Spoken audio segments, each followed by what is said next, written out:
What is up, metal and heavy music fans? It's Flight of Icarus again with MetalTrenches.com, and today we're going to talk about one of my favorite Meshuggah tracks, Demiurge.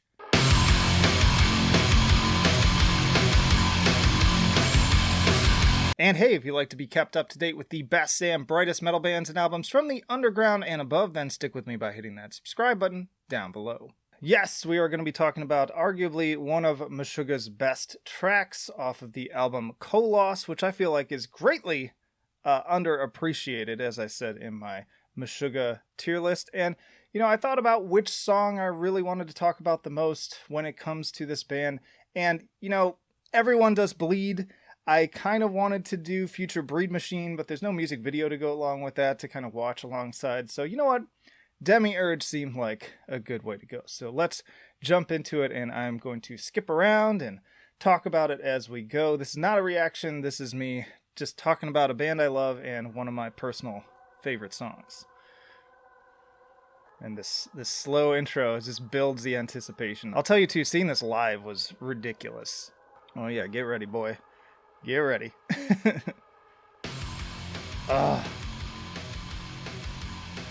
That opening groove, like, that is just cake. I love this riff. Like, you cannot not get amped to this thing. Great, like, weightlifting music. I mean, a lot of Meshuggah's like that, but in particular, like, this is one of their catchiest songs for sure. And, you know, a lot of other bands, this would get boring, repeating this over and over again, but for some reason for them, it just works. Bring in those vocals.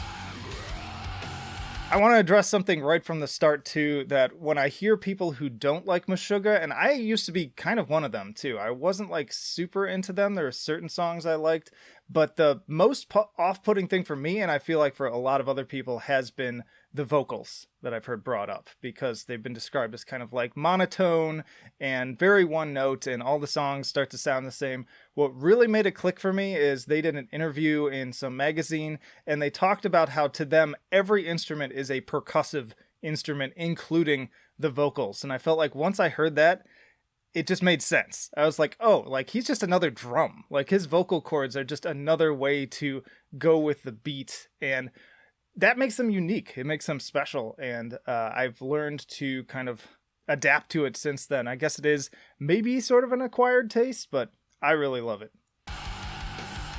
I love these guitar cams too, whenever they put the camera on, like, the stock.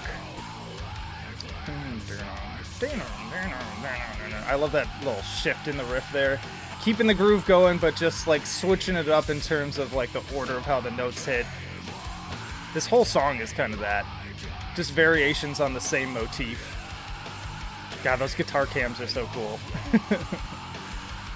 I love that, like, subtle ascending too of that part with the no. It's, like, not as pronounced as some of the other chord progressions on here, but just that subtle, like, just slight upward change in the notes there just has a really interesting effect to listen to.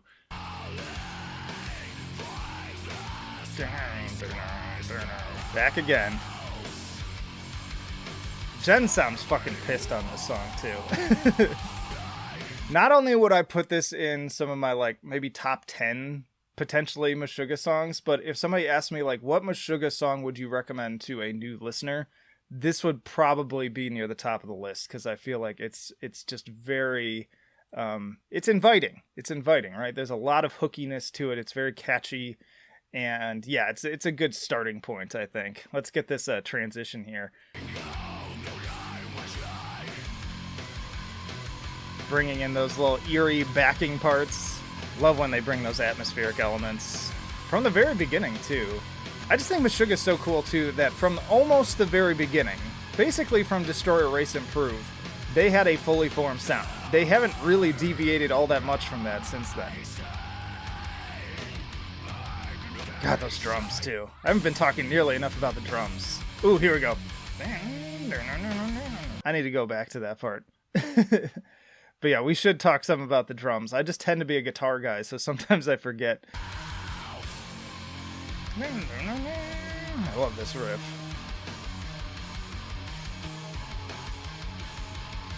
I'm just speechless during this part. I just can't just listen. Then Thomas doing his thing. Love this riff. This whole song is just like being beaten up. Like each like strike of each note is just like a punch to the face.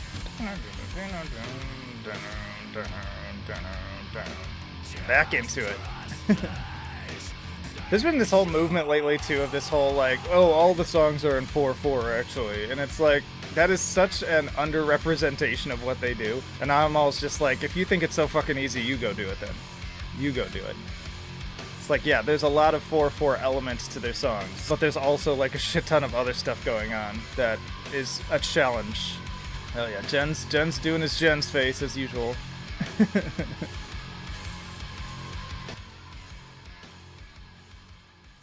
God damn, what a good song. God damn. Yeah, I absolutely love Demiurge, and again, Koloss, just as a whole, one of my favorite Meshuggah albums. Every track is an absolute banger, and if you have not listened to that album in a while, and you don't consider it one of your favorites, go back and listen to it again, because I guarantee you'll have a reaction to it where you're like, oh shit, this is like way better than I remember. That has been my experience with most people I've told to do that lately. But yeah, as far as this song goes, there's a reason why it's so good. I mean, thinking about like my scales too, in terms of how I rate everything, in terms of enjoyability, it's a 10, if not an 11.